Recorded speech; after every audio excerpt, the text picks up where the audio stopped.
Hi, everybody. Welcome to the Writing Center's presentation. Today, we are going to be talking about introductions and conclusions and other principles of organization in writing.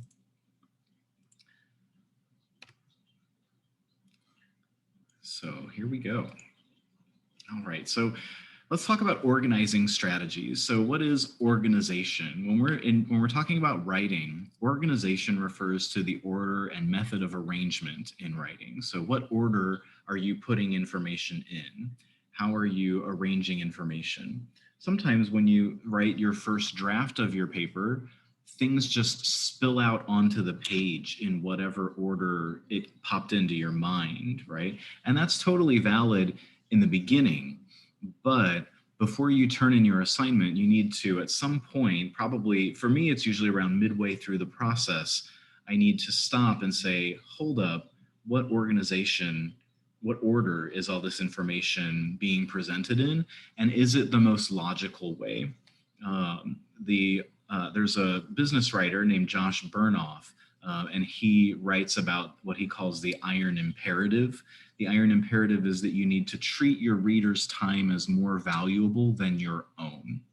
So if I send you an email and it's just a big mishmash of whatever thoughts popped into my head in the order that they appeared in my head, then that might feel really great for me to get that all off my chest.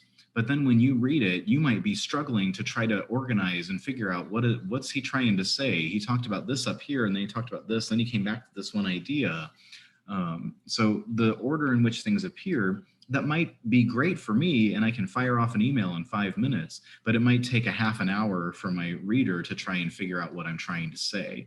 And in the case of email, they're not going to spend that time to figure that out.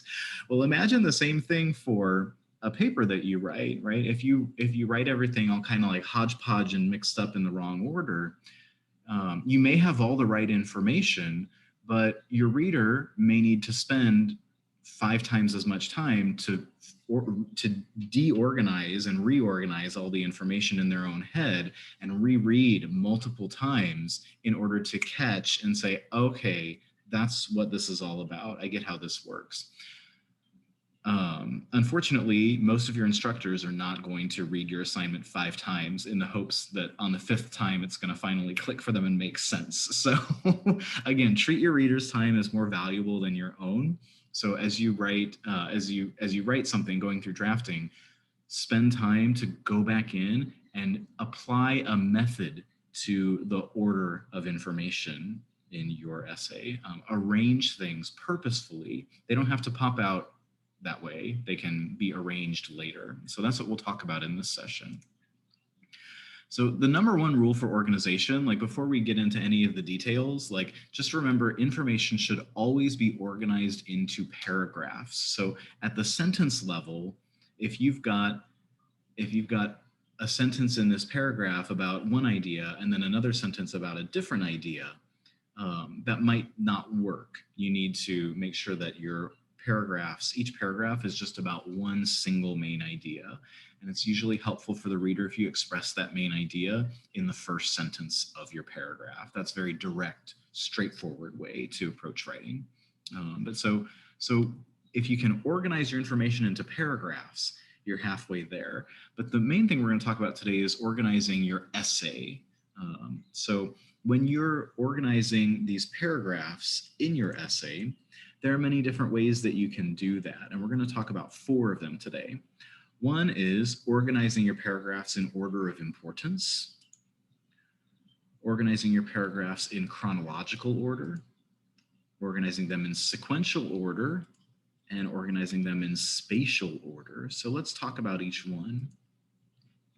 Order of importance, or I think of it sometimes as order of impact, like how do I want to impact my reader over the course of what they're reading? Do I want to, if I'm writing an email, for example, do I want to maybe start off with, I wouldn't want to start off with a bunch of background information in an email, because maybe I want to, at the very beginning, I want to make a very strong impact on my reader because I need them to do something as a result of reading this email. So I need to be really straightforward and upfront with that at the beginning of my email.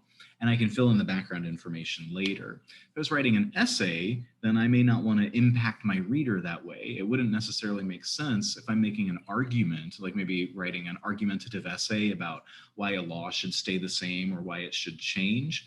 I wouldn't want to start off with a big call to action. Everybody go out and call your representatives and make sure that this law stays the same, because that would be too soon. I wouldn't have explained myself yet, given the background information, the rationale, etc. So for an email, I might write in one order.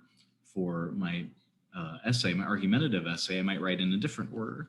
So you can organize them in different ways. So think about the impact that the information you're providing in, or the argument that you're making, or whatever each paragraph is doing. Think about the impact that that paragraph has on the reader, and then organize accordingly. So for example, you could start with the most important and then go to the least important. So the email example that I provided is a great example of that. I always want to put the most important information first in an email or in some sort of workplace communication. That's really important, because in the workplace, we need to be efficient, right? We don't have time to think critically and deeply. I mean, we should be thinking critically and deeply, but we might not have time to philosophize about things with our entire, organization. When we send out an email to our entire team, we want to be real direct and straightforward. So we might want to start with the most important information. Now, this might not be effective in other types of essays. So for example, in an argumentative essay, if I'm trying to make an argument to somebody about how something should be, if I start with my most important information and then I put the least important information towards the end, it might have an anticlimactic feeling. It might feel like, I delivered really big at the beginning and then it kind of peters off towards the end. That doesn't inspire a reader to go out and take action. So for an argumentative essay, that might not be really effective. You can organize it from least important to most important. So again, for an email, I wouldn't recommend this. This will be very bad because not everybody reads their email really closely and diligently, right? They usually kind of click on it, glance through it, swipe it up their phone real fast, and then see if there's anything in it for them. And if not, go on with their day. So if you bury some really important information that you want them to do in the last 10% of your email, there's a good chance they're not going to do it, because it won't register with them if they're reading it really quickly, if they're skimming your email.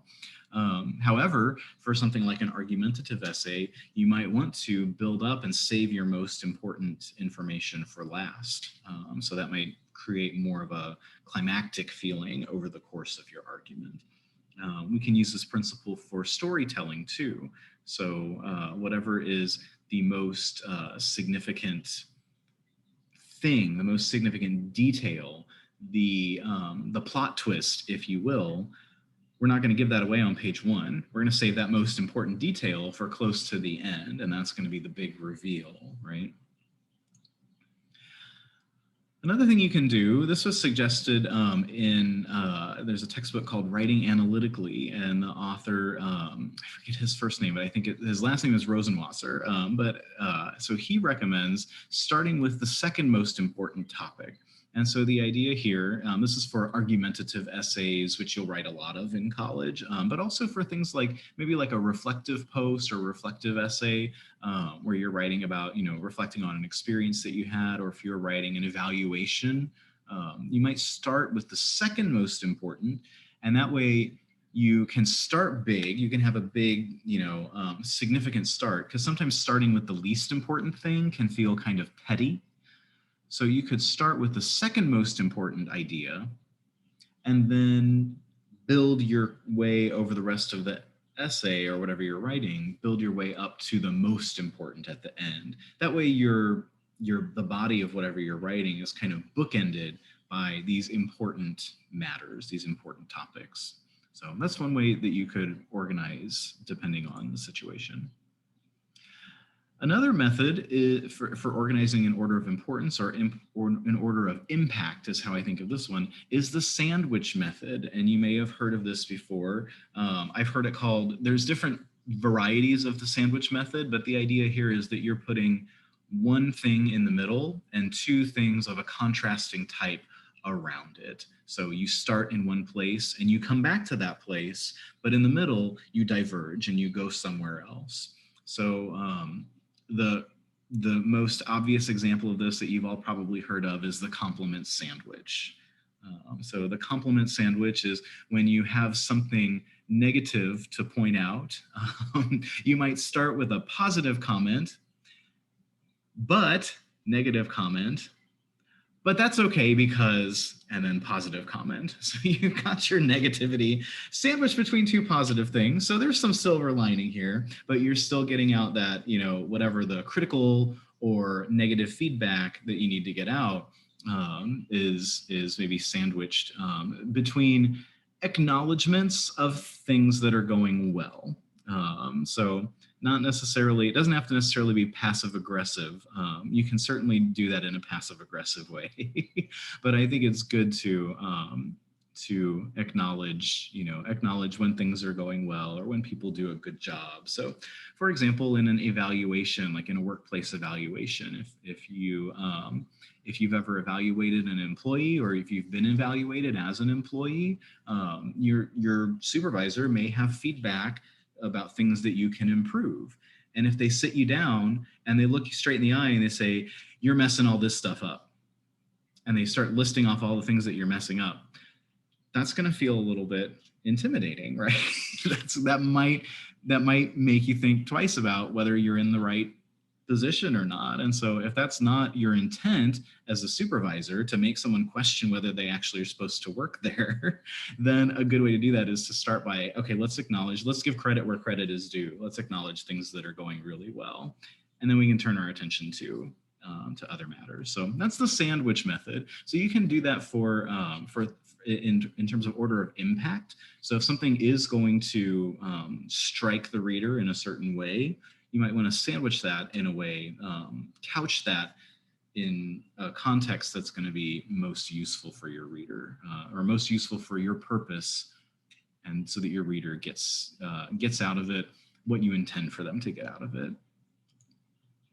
So where do we use these? So like I said, we frequently use these for evaluations. If we're evaluating something, if we are writing a review, sometimes students have to write review essays where they review a product or claims of value, then we might organize the essay in this way. For argumentative essays, this is the best way to organize argumentative essays. And I think this one, start with the second most important topic. It's the best way to organize an argumentative essay. You start strong and you finish even stronger. Informative writing. Informative writing is great, I think, for this most important to least important way. So I think that's a good way to do informative writing. So if you were writing a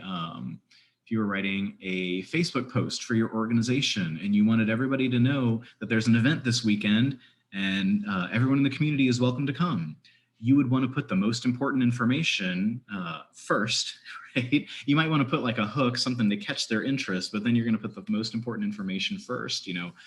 What is it? How much does it cost? Where is it taking place? The basic information before you then share additional extra information would go later, right? For personal and reflective writing, you can use this type of thing. So I think the sandwich method can be useful for personal and reflective writing, thinking about like, what's the impact of what I'm saying. You might also organize personal and reflective writing in order of least important to most important. That could be interesting to build a kind of a climax. And it's used for storytelling as well. So kind of like I was saying, that's for storytelling, it's very often the least important to most important method. You don't give away all the details on page one. You intentionally hide information from your reader as you tell this story, so that over the course of the story, the reader has ups and downs with you as the character in the story experiences whatever's going on. So, all right, so that's one method of organization in order of importance or order of impact. Any questions about that before we move on? Oh, good, cool. All right, let's look at chronological order. So chronological order is just a fancy way of saying time order. So things are being described in the order in which they occur or occurred. So usually this is seen with terms like first, next, then, or last. So this is frequently used for narratives, for personal essays and other storytelling. And personal essays, that might be something that you write, in an English 60 or 95 or English 101 class. It's also going to be something that you write when you have a scholarship essay, when you apply to a transfer school, to a four-year college after finishing at GHC, something like that.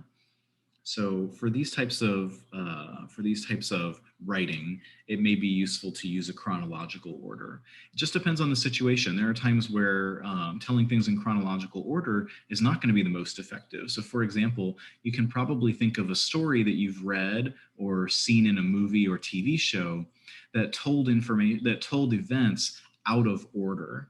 And the reason they told events out of order was so that they could, because they were telling the story not in chronological order, but in order of impact. They were thinking about how is this going to impact the audience and what's going to be the most powerful thing. I'm going to save that for the end. Chronological order is used for history papers. So in any history class or political science class, you'll often describe, things that have happened in the past. So please, please, please tell that information in chronological order. Check every single sentence. Do not mix that stuff up. Unless, there may be times where, you're kind of going back and forth between places. And so in sometimes you maybe one section and then another section, maybe it goes back and forth in chronological order a bit, but within one section, or at least within one paragraph, tell everything in chronological order. Otherwise, it's very easy for your reader to get lost. Also, when explaining the history of something. So we'll talk in a moment about introductions, and introductions frequently describe the background of something. So you might be explaining the history of an organization or the history of a law or something like that in some of these papers that you write in college. So when you're explaining the history of something, always, always, always double check and make sure that you're starting at the very beginning. It's a very good place to start, and you're moving all the way through to the present day, like move it, or just moving forward into the future. Don't try to mix it up. Use chronological order for reflection essays. So if you're writing a reflection essay or a discussion board post where your instructor wants you to reflect on an experience that you had, if you're writing a portfolio for an instructor, organizing this information in chronological order is often the best, because you're showing the process that you went through and you're reflecting on the process. Chronological order is good for showing cause and effect too. You don't want to show the effect and then work backwards to show the cause necessarily. You want to maybe show the cause first. You might describe the effect at the very beginning, just so the reader knows what we're talking about, maybe in your thesis statement. But then as you go through and explain, you want to save the descriptions of the effect for after you've described the cause. Okay. Next is sequential order. It's not too different from chronological order, but instead of thinking about time, we're just thinking about any arbitrary sequence, depending on what material you're working with. So this is first, this is second, this is third, this is fourth. So frequently this is used for giving step-by-step instructions. If you're writing an instruction manual or a how-to paper, something like that. Maybe blog posts frequently give instructions for how to do something, so you would want to organize that in sequential order. You can use sequential order for describing workflows as well. So, our department needs to do this, and it starts here and it goes to here. So you want to describe that, that workflow every step of the way in order, in sequential order. Lastly, we've got spatial order. So this is describing something in terms of how it fits into space. So whether that's left to right, whether that's top to bottom, you just kind of start at one place and you work your way throughout. Maybe you start in the center and then move your way out to the periphery. It just depends on the material that you're working with, but sometimes spatial order is the best way to organize a paper. So this is frequently used for writing tasks with a visual component. So some writing tasks with a visual component include analyzing a work of art. Like for your art appreciation class, you'll usually have like a painting or something like that. Maybe you'll start with whatever the focal point of the painting is, and then start working your way out around that. Or maybe you start at the left side of the painting for like an abstract work of art, start at the left and then move your way to the right. For describing a photograph or a live scene, you'd want to describe that in spatial order too. So sometimes like in an English 101 class, you might have an assignment where you're supposed to go to a place and describe the location and describe sensory details, sight, sounds, taste, touch, smell. So you might go to a coffee shop and you might describe that place in spatial order. You know, at the door, there's this, and when you come in through the door, there's this type of stuff, and then over to the left, there's this. So you would be describing things just in how they're oriented in the space. Sometimes in writing, you have to explain something that your reader can't see. Like you have to show them what they can't see, and that's where spatial order can come in handy too. So sometimes in writing, you'll need to explain the layout of a website, of a model of information, or maybe a model of like an atom or something like that in like in chemistry. You might have to explain the hierarchical structure of an organization, something like that. So sometimes in these situations, spatial order is going to be the way to go. So describing things again, left to right, top to bottom, center to the periphery, or outside to in, whatever the case is. Spatial order is another way to do that. All right, before we move on to introductions and conclusions, any questions about our 4 organizing principles? You know, the order of importance or impact, chronological order, sequential order, and spatial order.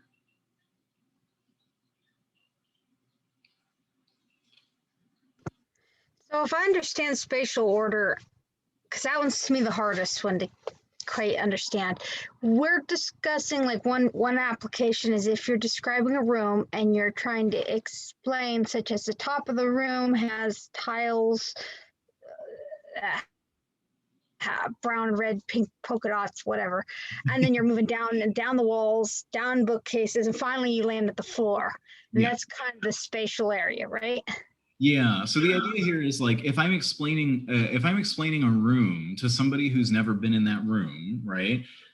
If I do any jumping from one place to another, then I'm going to lose my reader real fast. So if I were to say, for example, you know, there is a chair in the corner, and next to the chair is a fireplace, and then in front of the fireplace is a rug and a coffee table. And beside the coffee table, so I'm kind of laying everything out. Or I might even say like on the south wall, there are windows, and the light from the south wall windows comes in and hits. So, you know, you might describe, so basically the idea here is you're organizing information, and it doesn't really matter. It's not like you have to start, you know, there's no rule like you always have to start with the north wall of the room or anything like that, right? It's more like right. It's wherever you start, then you move in a logical order from that point.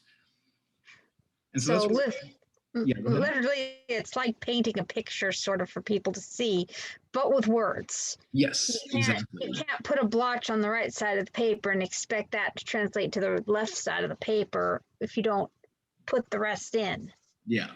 And so let's say I was describing like a photograph to you, like maybe, and I see this as a common like English 101 type assignment where students have to write, you know, describe a personal or a photograph or something that has memories and sentimental feeling for them. So I might describe and I might say like, oh, you know, there's this person, one person is like, you know, making a high five, and another person is running, and then another person is dropped their purse.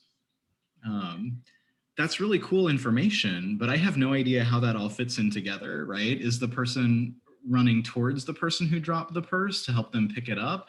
Is the person running a marathon? Like where, who are the people giving the high fives? Where are they at? Are they in the foreground? Are they in the background? So that's where the spatial order comes in. So I might, for like a photograph, for example, you know, like you said, I'm painting a picture for my reader, right? So I might want to start with what is the most prominent object in this photo or in this painting for an art appreciation class.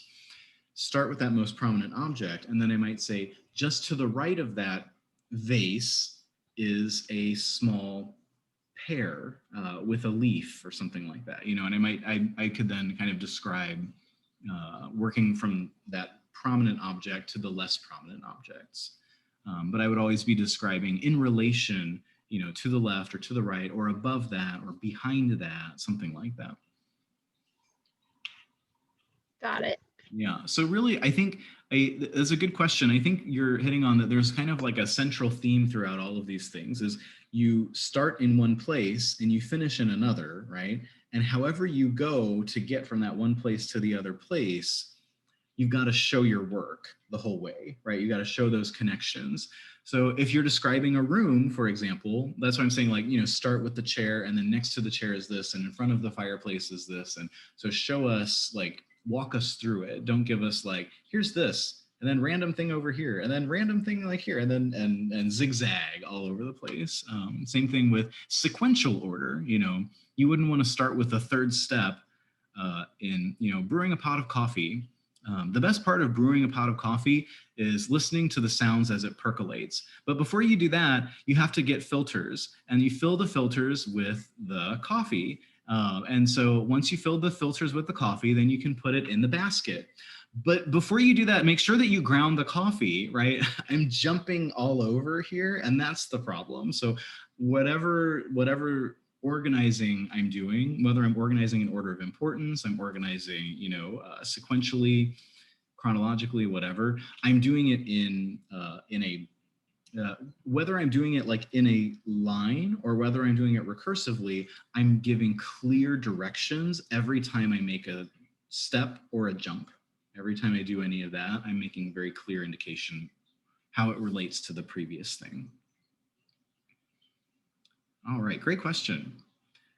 Okay, so let's move on to the second topic for today's presentation, which is introductions and conclusions. Introductions and conclusions are I think a lot of students get poor instruction in introductions and conclusions. Sometimes maybe like in high school or in grade school, and I'm not here to to badmouth my fellow teachers or anything like that. I'm just simply saying, sometimes we learn something early on in school and we think that that's like the truth about how it always must be. And then it may turn out that when we think about it, there's actually better ways to do something. And maybe we were just being taught that to get us going and get us started. But now it's time for us to, to find other ways to make this make sense. And so this is where I think introductions and conclusions really comes in, because I think a thing that students are frequently taught in high school or in grade school is for organizing an introduction, for presenting an introduction and a conclusion, you need to do what you see over here. In the introduction, you tell them what you're going to tell them. In the body, then you tell them. And then in the conclusion, then you tell them what you told them. And that is great advice. That is stellar, amazing, spot on, perfect advice for an oral speech that you present in person in real time. But it doesn't make sense for writing. And so I think one reason why we teach this at the high school level, or maybe even in the middle school level, we teach this to students to write this way is because it's easy. It's just easy to figure out, and it helps students understand at that really basic level. Something that Dr. Janelle Cope here at GHC told me one time that I thought, oh, this is great. She said, the way that I introduce and I explain introductions and conclusions to my students is simply everything needs a beginning and a middle and an end. And I think that's perfect. And I think that's why we get taught this, in middle school or high school, because it's a simple way to understand, okay, I need something to introduce. I need something for the beginning. I need something for the middle, and I need something for the end. I can't just start in the thick of things. I can't start in the middle. That doesn't make any sense, right? But let's think about this. So speech is brief and transitory, while writing is permanent and fixed, right? So when I'm speaking, I'm just speaking words, they're tumbling out of my mouth. And if I make a mistake, if I say something incorrectly, if you know, my brain just lags and I say the wrong word or something like that, I can repair it very easily. And in fact, if I say something that totally doesn't make sense, like gibberish, gibberish, gibberish, gibberish, gibberish, blah, blah, blah, then I'll get some facial reactions probably from my listeners, and that's going to give me a clear cue that that they're not understanding what I'm saying, and I need to repair the communication. I don't have that opportunity in writing, right? So speech can be very circuitous. We can talk around our point and beat around the bush, or we can go off in different directions before coming back to the main idea. In writing, there's only one way from beginning to end. It's just it's the way that it was written, and it's fixed in time and space. So once you write that paper and you upload it to Canvas, you've done the work, and that's the exact thing that your instructor is going to read. They're not going to read what you think about the topic or read, you know, the conversation that you had that made everything click for you. They're not going to read any of that unless you write about it in your assignment, right? So what this means is in speech, repetition is necessary. And you may have noticed some repetition today in the presentation that I'm giving, because when we just listen to someone talk, that repetition helps us remember. It helps us emphasize, or it helps the listener understand what information is being emphasized, what's the most important. Whereas in writing, repetition is redundant. It makes you look like you don't have anything to say, or you only have one thing to say, and that's why you keep repeating yourself over and over again. So you want to generally avoid repetition in writing, not as a hard and fast rule. There are times where you do want to repeat things, and we'll talk about that in a minute. But in general, you're going to do a lot of repeating in speech, not a lot of repeating in writing. And so for that reason, this idea of in the introduction, tell them what you're going to tell them. In the body, then you tell them. And then in your conclusion, then you tell them what you told them. Works great for oral communication, but there are better ways for writing. So the middle part, the body, in the body, that's when you tell them. That still holds true for writing. So that's good. But let's talk about different approaches for the introduction and conclusion. Like, what can you do? So okay, if I'm telling you, you know, that was just a, you know, middle school or high school thing, and now that you're in college, you're expected to do something else in the introduction. You're not allowed to tell them what you're going to tell them anymore. Well, what are you left with? What are you supposed to do? Well, let's take a look at some of these ideas. So with introductions, you need to start broad, right? Do not start an introduction, whatever you're writing, even if you're writing like a reflective essay, like a personal essay about your personal experience with, you know, the textbook or the course materials for the class. Don't start with a narrow focused statement about, you know, about something that you experienced or one very specific thing. Start broad, start with a big picture statement. And you can narrow your focus as you go. So an introduction, in some of my English 101 classes, you know, I'll usually describe this as like a funnel. So you start big and then you narrow down to a more very specific focus. And that body of your essay is going to be focused. So introductions, so the reason that this doesn't really quite work for writing, this tell them what you're going to tell them, is in the introduction, you're looking forward. Well, what I'm going to ask you to do in introductions is to do the opposite and look backward. So in your introduction, think about what is your main idea, and then think, okay, what do my readers need to know before they dive into this topic with me? So before I immerse them in this textual environment that's really, you know, in the weeds, like, how do I lead them in? What background information do they need? Do I need to describe the context? So for example, I might be writing an argumentative essay about why a law needs to change. So if I'm going to write an argumentative essay about why a law needs to change, I could use my introduction to summarize for my reader all the reasons why I think the law needs to change. But I'm going to get to that in the body of my essay. And if my reader doesn't already agree with me, they might kind of find it off-putting that I'm just starting by hitting them with all my reasons why I think I'm right. So I might do better in my introduction to look backwards rather than looking forwards. And in that argumentative essay, introduce it by describing, okay, what's the background of that law? When did it come into existence? Who, who are the stakeholders in this policy? Why, what are the costs and benefits to these groups, and why was it put into place? I might describe the context too. I might say, here's the context that we currently are in, and times have changed, and so that's why this law needs to change, something like that. So I provide background information and describe context in my introduction. Another thing you might do in an introduction is define terms. And I say might and not must because sometimes students will include a definition in an introduction, and maybe it's just because someone told them that you should put a definition in an introduction, but it doesn't necessarily do anything. So, the classic example is Webster's defines loyalty as the act or quality of being loyal.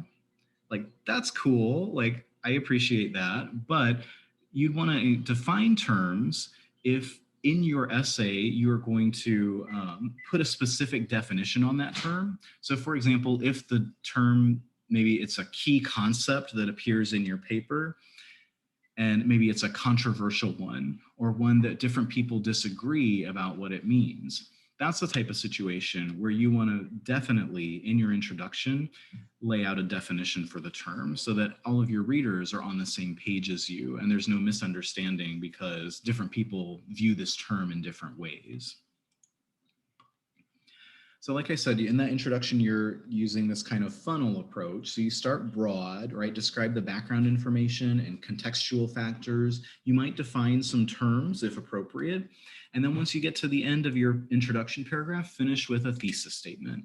Your thesis statement is a signal to your reader that you are moving from the introduction into the body of your essay. It's signaling to your reader, hey, everybody, we're crossing the threshold. Now you're getting in the weeds with me. Let's talk about whatever it is we're talking about in this paper. So the thesis statement, in case you're not sure, I'll just kind of review this really quickly. A thesis statement, it should be a clear description of the main idea of what you're writing. So it's usually a single or maybe a pair of sentences maximum, and it expresses the main idea. It might include a claim to be supported. So for example, with the argumentative essay that I was talking about, if I was writing an argument that a law needs to change, then that'll be in my thesis statement. I wouldn't put that in the first statement, the first sentence of my essay. That's a little too soon to come on real strong with my reader and say like, this law needs to change, rah! I would maybe wait until I described some of the background and some of the context before I now stake my claim and say, you know what, here's what I think should happen. So that would be in the thesis. A thesis should include keywords. So by keywords, I mean specific terms that are generally understood by people in the field that you're writing in or the subject that you're writing about that universally describe whatever you're writing about. So for example, if you're writing about authoritative parenting styles, there's different types of parenting styles, authoritative parenting styles, authoritarian parenting styles, permissive parenting styles. So those are key words. Those are words that experts in the field of parenting have coined and universally used to describe the same things. So I wouldn't want to go into my thesis and start talking about a passive and an active parenting style, because those aren't the key words that are used by the experts in the field. So I would want to keep those words, authoritative, permissive, authoritarian, etc. A thesis statement might also include a summary of your rationale. So especially for these types of argumentative writing, you'll want to provide a bit of your rationale for your thesis. So I think this law needs to change. And in a nutshell, here's the rationale. Here's why. So in your introduction, there's really no need to tell them what you're going to tell them beyond just the thesis statement. So that thesis statement will do the work of that for you. You don't need to go into any detail in the introduction. So that frees up your introduction to do the things like I talked about, to provide some background information, to describe the context in which you're writing, etc. So well, the good thing about that is it's better used for easing the reader into the text. So you're letting the reader the reader exists in the real world, right? And you've created this textual world, and you're trying to pull the reader into the textual world. Have you ever been reading like a storybook or a novel or something like that, and you just lose all sense of time and space around you, and you were just so pulled into that novel or that story that the world around you just seems to fade away or disappear? Have you ever experienced that? Yeah, it's a cool feeling, right? And that's a sign that your writer is doing a good job with their writing. They are pulling you into their textual world. Often, good ways to do that is to start broad and then get narrower as you go. Another way to do that is through sensory details, using sight, sound, taste, touch, and smell, because this is the real world that we live in, you know, the sensory world of sights and sounds and touches and things like that. So those mentions can bring us into the text as well. All right, so that was introductions. Any questions about introductions before we move on? All good? All right, so let's talk about conclusions then. So the conclusion is kind of the inverse of the introduction. So in the introduction, if you start big and you kind of funnel into a more specific focus statement, the conclusion does the opposite. You start with a more specific focus statement and you funnel out, you reverse funnel. So start by touching back on your thesis statement. You don't want to necessarily copy paste it word for word, but you might repeat those key words, whatever the topic of your subject is. And again, this thesis statement, this thesis restatement here, it just announces to your reader, hey reader, we're now exiting the body and we're coming to the conclusion. So we're leaving the middle and we're reaching the end. So that kind of just is a signal for the reader for that. Like I said, you're going to do that reverse funnel. So you'll expand your scope in the conclusion. And this is why you don't want to necessarily tell them what you already told them in the conclusion, because that doesn't expand the scope at all. That just keeps your scope focused and narrow. And so it doesn't really invite the reader to do anything. And again, repetition is redundant in writing in a way that is not the case in speech. So yeah, no need to tell them what you already told them, but instead look forward. So again, that telling them what you already told them, that's looking backwards. That's turning around and saying, well, here's a summary of what we just talked about. Again, great for speeches, not for essays. So instead of looking backwards, in your conclusion, look forward and focus on recommendations and suggestions. So for example, if you're writing an informative essay, you're writing a literature review, maybe on the topic of understaffing in nursing homes, then you might then make some recommendations and suggestions there in your conclusion and say, well, you know, in this paper, we have looked at all of the causes and all of the effects that happen due to understaffing of nurses in nursing homes. So what do we do about this? Right? If you just tell them what you already told them, then you're not really going to make any headway with this topic.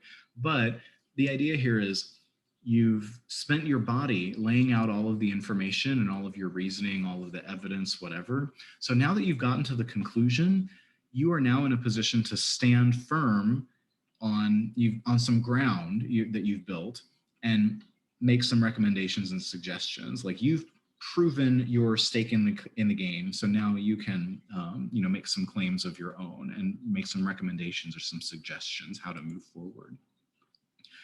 You can make some predictions for the future. You might say, you know, okay, well, here's what's been going on over the past 10 years in my essay I've explained, and now what's it going to look like 10 years from now? Well, and you might think about that and describe that to your reader.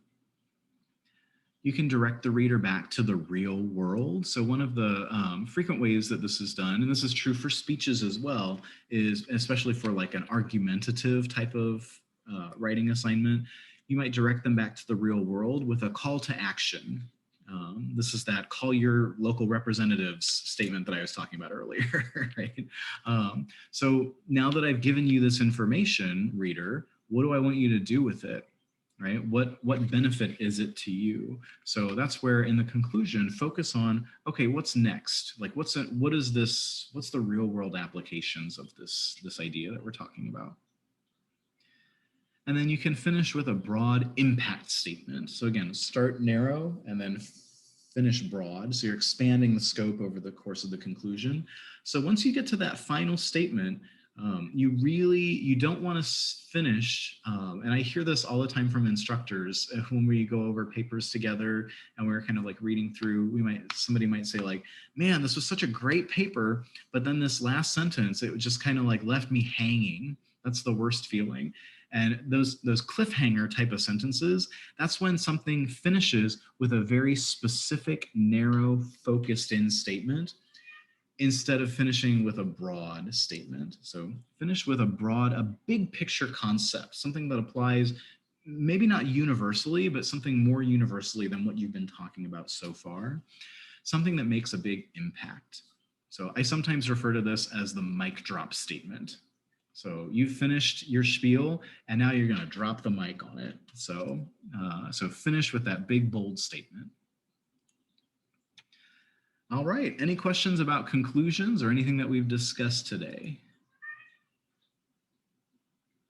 My cat seems to have some questions, but I don't know if they'll ever be answered, so. Not by me, Right. in either case. All right, well, thank you for your participation. And everybody, if you have questions about any of this, or if you'd like us to take a look at your introductions and conclusions or the organization in your essay and give you feedback on those or help you move forward with your writing assignments, please stop by the Writing Center. We're currently open Mondays, Tuesdays, and Sundays. You can check our website for details. Have a great day.